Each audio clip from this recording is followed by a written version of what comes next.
But why some say the moon? Why choose this as our goal? And they may well ask, why climb the highest mountain? We choose to go to the moon. We choose to go to the moon in this decade and do the other thing. Not because they are easy, but because they are hard.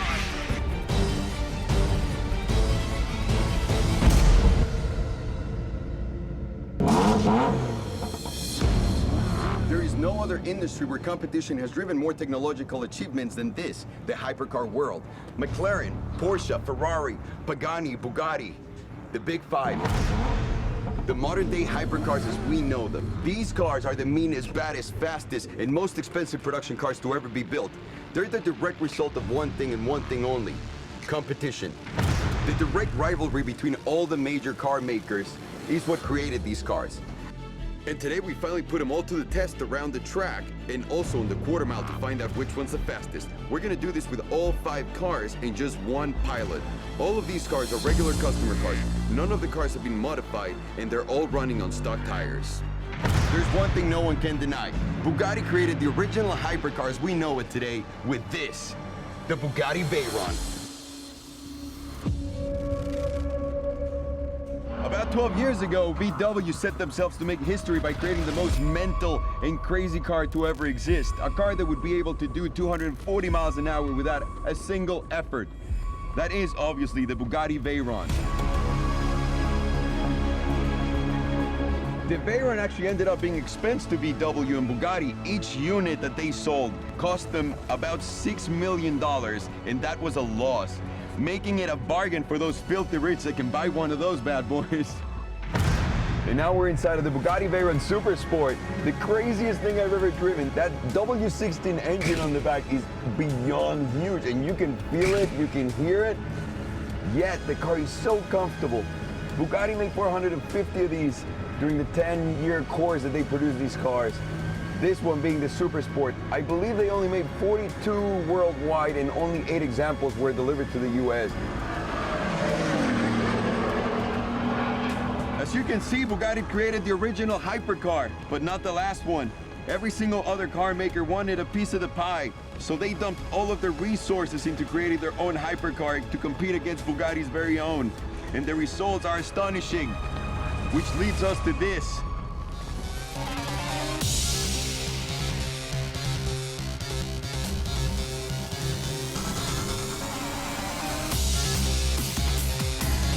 The Huayra is what really put Pagani into the competition for the hypercar space. Horatio didn't have the money that Bugatti had, so he had to work really, really smart.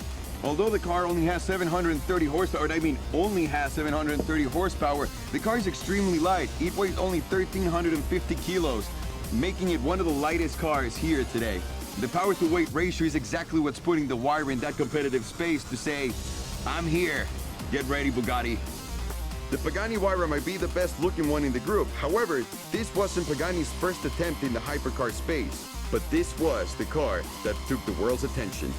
My favorite thing about this Huayra is that engine. Even though it doesn't have battery assistance and it doesn't have a very fancy 16-cylinder engine, it gets the job done. It's got quite a lot of torque.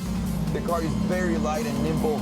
The suspension is absolutely unbelievable. You can't believe how the car drifts on stock tires without anything at whatever speed you put it through. I really hope the Huayra wins today because that's my baby. And what are you here for if you're not here to win, right? But unfortunately, there's a lot of competition. And the next one that we're about to show you comes from a small place called the UK, from a brand you barely heard about, McLaren.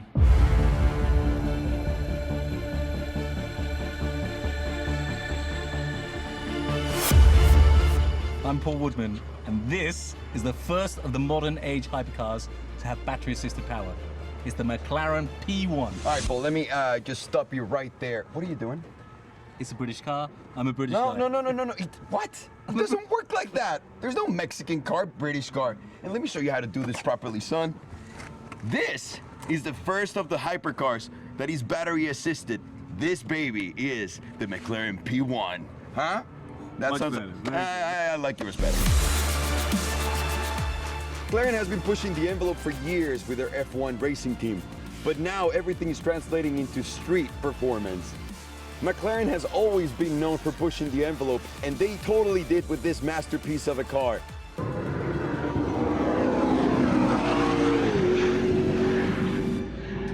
Did you hear that? Holy crap. It really does sound like a spaceship. All right, we're inside of the P1 right now. This right here is what dreams are made out of. I love everything about McLaren. They made my most favorite car of all time, which is the McLaren F1 LM. But that's 30 million bucks, and I'm a little shy. So the P1 might be a good second one. This one doesn't have a gold-plated engine, but I don't think any of the owners are going to feel cheated about that with the performance that this thing puts out.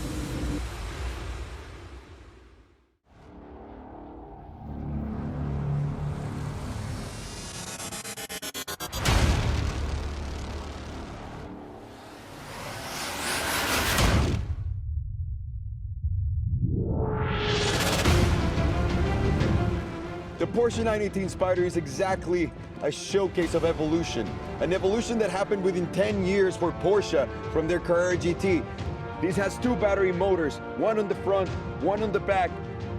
And that produces about 287 horsepower. Just by that alone, you have instant full torque at idle. That means the moment you step on the gas, the car is giving you all of its power, and it's linear. It still goes. There's no stopping to the power. The acceleration is intense, the braking is formidable, and the battery regeneration system that it has is absolutely stunning. You just put that thing in race mode and the car will charge up faster than you can possibly imagine, giving it full boost at all times. One thing I love about this thing is how easy it is to engage into launch control. In every other car, either you're pressing a button and you're gonna have to wait a little bit, or if you wait too long, it's going to disengage it, or you're going to have to go through a 7-step process like in the Bugatti VEYRON, which is not an easy fit, honestly. But the 918, everything is just so simple. The results are amazing, and that's what made it my favorite car.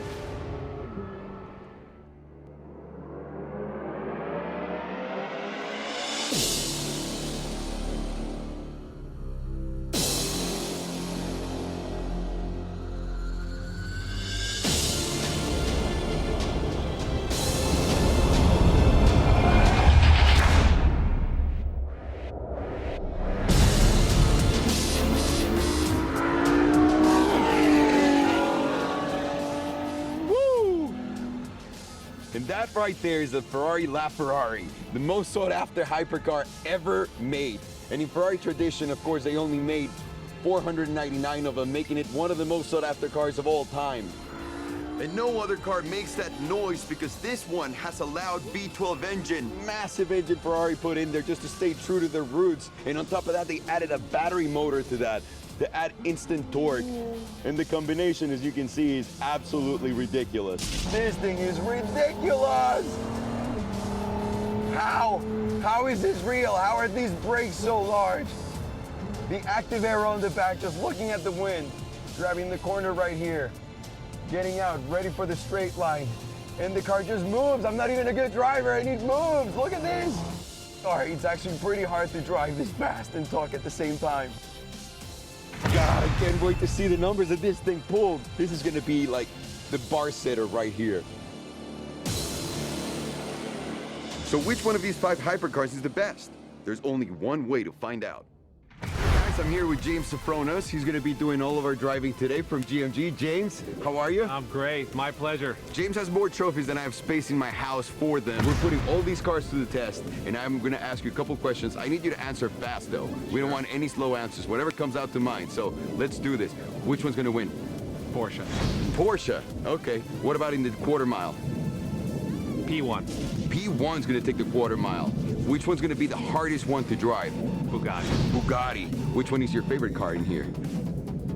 LaFerrari. Now, have you ever driven these cars before? Any of them on the track?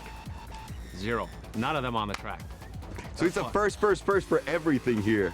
James, thank you so much. We're really looking forward to you putting these cars to the test. Lap time does not lie. Thank you so much, but let's do this. Man. You bet. Get on it. All right. Putting this together was a dream of mine, but it wouldn't be anything or wouldn't mean anything if I did it without my friends. But luckily, the Cup Gang guys are here with me. And now that Shizzle's about to get real, and we're gonna put the cars on the track and we're gonna test them around the track and also in the quarter mile, let's ask every single guy in Cup Gang which one is gonna be the fastest on both categories. Whoever gets it right, he's not paying for dinner. Whoever messes it up, he's paying for dinner. And we're going to an expensive place, okay? Do we have an agreement? No, we're not going to Sizzler. Do we have an agreement? Yes. All right, let's go. Paul. Quarter mile is the 918 for me. Okay. Around the track, the P1. All right, Rodrigo. 918 around the track and the VEYRON in the quarter mile. Okay. Stole my answer, Rodrigo. It's got to be VEYRON Super Sport on a quarter mile. Balls out torque, 918 with the mechanical grip and the whiz-bang electronics for the track all day. Junior? 918 all around, and then the quarter mile to the McLaren P1. That was underwhelming after Gordon. I'm gonna go with 918 around the track and then LaFerrari on the quarter mile. What? Wow. Those are juicy. 918 around the track, Okay. and I'm gonna go with the Super Sports in the quarter mile. Okay. Yeah, that's right. I'm Dino? gonna stick to a short man group. P1 around the track, 918 on the quarter. Good. That sounds like a terrible group to be a part of. He's the only short one. I am personally going to say 918 around the track and 918 quarter mile. All right, here we go. Let's see what happens. And up first, the Bugatti VEYRON Super Sport. This is not only the most expensive car out of the lineup here, but it's also the heaviest one. What really makes the Bug fast is that massive 16-cylinder engine with 4 turbochargers and its all-wheel drive capabilities. This car also has the biggest brakes in here, but we all know that it's really hard to stop that much weight before entering the brakes, and that is going to be James's biggest challenge right here. Anyways, I'll let you guys enjoy the race, and let's see James rip some concrete.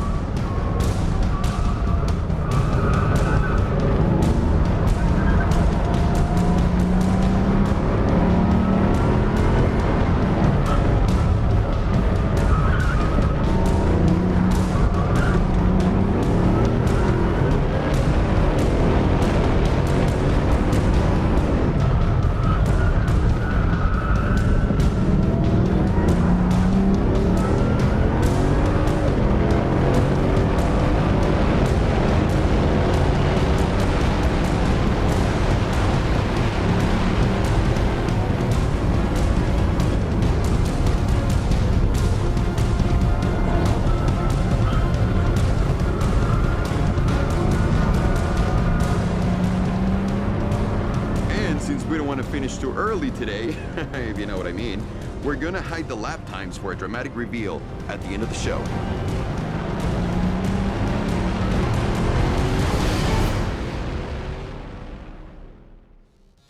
And next up is the Pagani Huayra. It is beyond me how Horatio was able to put this car in the same space as the Super Sport, especially with the little money that he had to develop the beast compared to the Bugatti. But he did it. And he did it by doing the next big thing in the car world.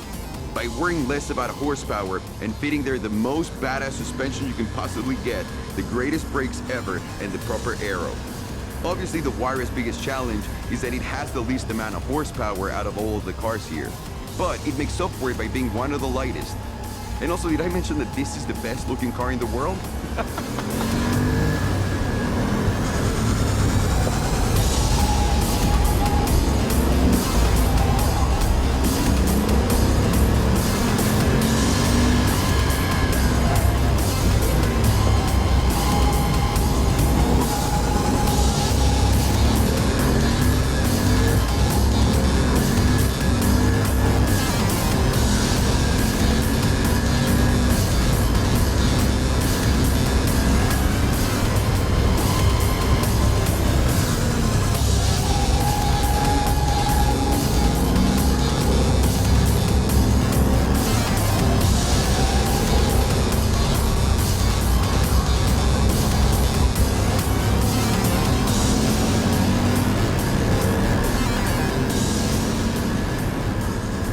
Let's cut the clock. And here we go, the McLaren P1. This car has the smallest engine in here, yet a huge power output. There's a lot of high expectations for this McLaren, and how could it not be that way? This is the car that carries the legacy of the legendary F1, which still today is one of the fastest cars on Earth. I think James is gonna have a little bit too much fun with this car. It's got great power to weight ratio, rear wheel drive, and it's one of the most exciting driving experiences anyone could ever hope for. This right here is a proper track weapon. Now, I'm gonna shut up and I'll let you enjoy James rip the hell out of it.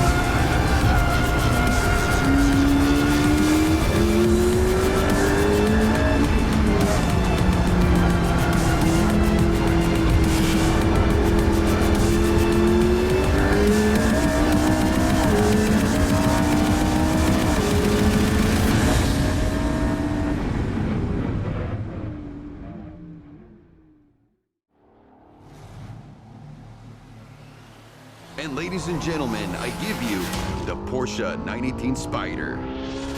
On paper, this car is probably one of the most underwhelming ones out of the Holy Trinity, simply because it's the heaviest, it's all-wheel drive, and it has the least amount of power. But the 918 has proven itself over and over again to be one of the fastest production cars to ever be made. Normally, the extra weight is a huge disadvantage, but I believe that Porsche has found the exact amount of grip-to-weight ratio, giving the 918 the most explosive speed coming out of turns. Now I'm gonna shut up and I'm gonna let you enjoy James doing what he does best, driving expensive cars.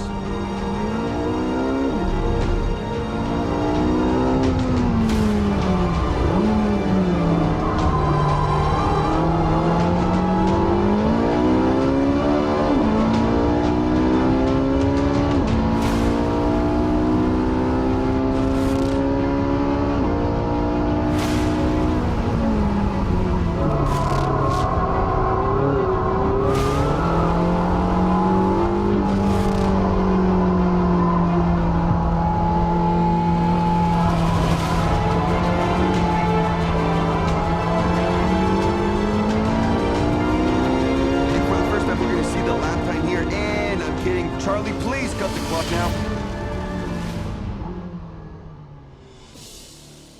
Bum, bum, bum. The moment that everyone's waiting for, the Ferrari LaFerrari. And just like in a Mexican soap opera, let's make things a little bit more dramatic and cut the clock right now. The Ferrari Enzo was the clear winner of the Holy Trinity back when they came out about 10 years ago, crushing the living souls of every single SLR and Carrera GT owner.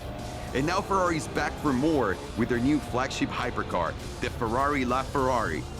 It comes to no one's surprise that this machine is powered by a massive V12 engine and a battery motor that combined produce an astonishing 950 horsepower. Yeah, you heard that right, 950 horsepower. The car is fitted with the latest in Ferrari F1 technology, making it one of the biggest threats in this race.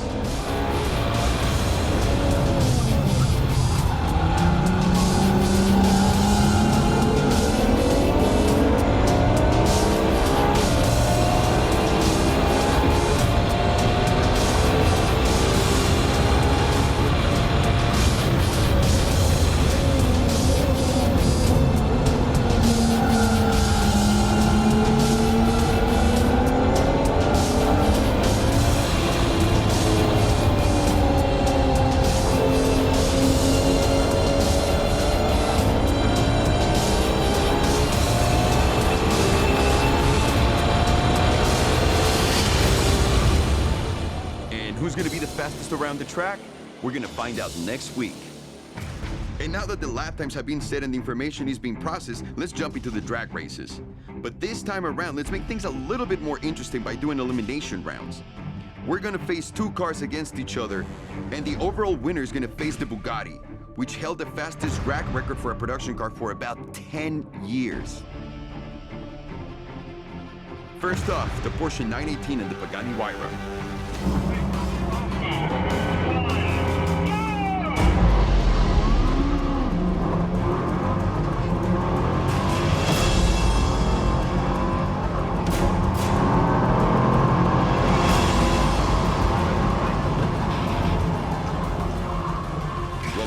easy win for the 918, which moves on to the next round, eliminating the Pagani.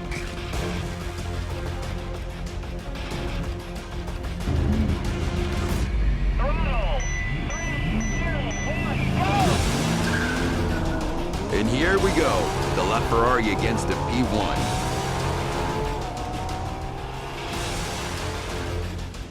Wow, that was a close one. But the P1 took the edge at the end and eliminated the LaFerrari, and it's moving on to the next round.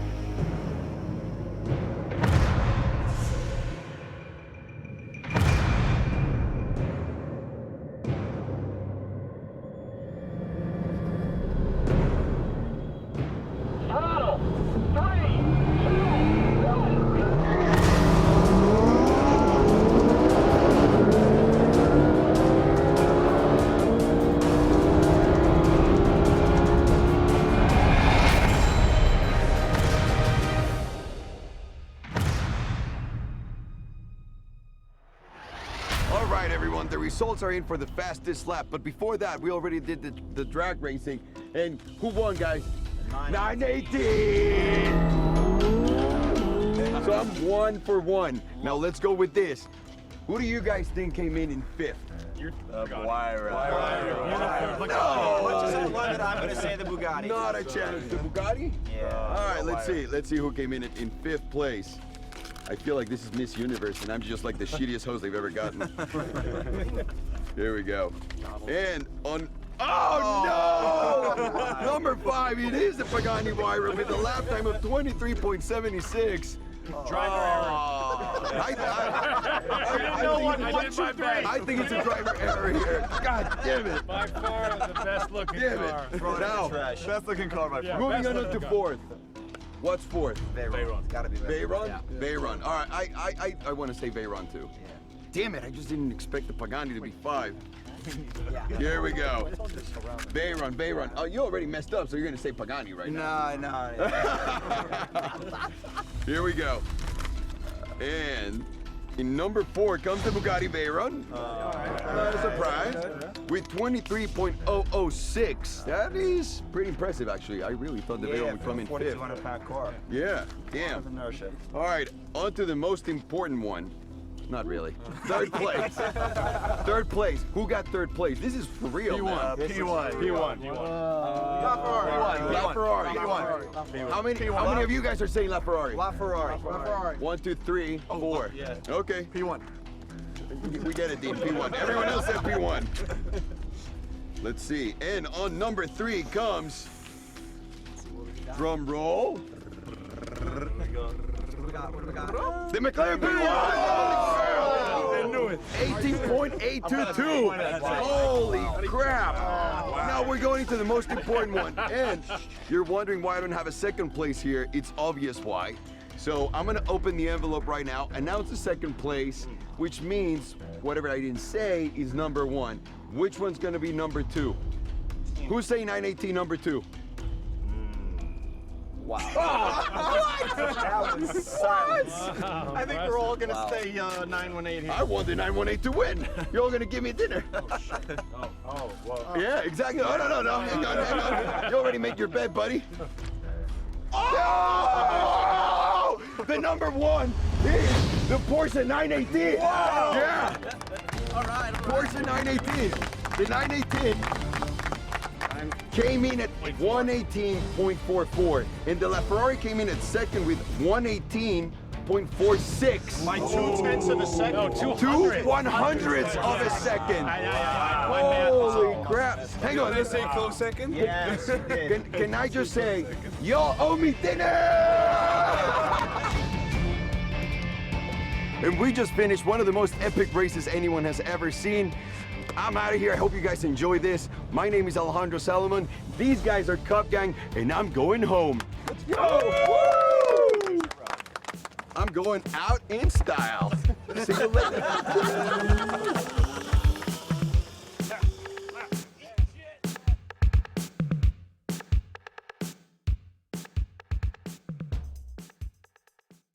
that was Hyper 5. We put this together, so please don't judge us, right? We put this together in 6 hours. We only had 6 hours to shoot this whole thing. We had 2 weeks of prep before that. So it was the most challenging thing I've ever done in my life, but one of the greatest feelings because you guys loved it, or at least that's what the comments say. You better not be fucking with me, guys. And hang on. We're ready to make more of these for you guys. So get ready, and I'm very excited for what's coming up. And enjoy! Thank you, Cup Bangers.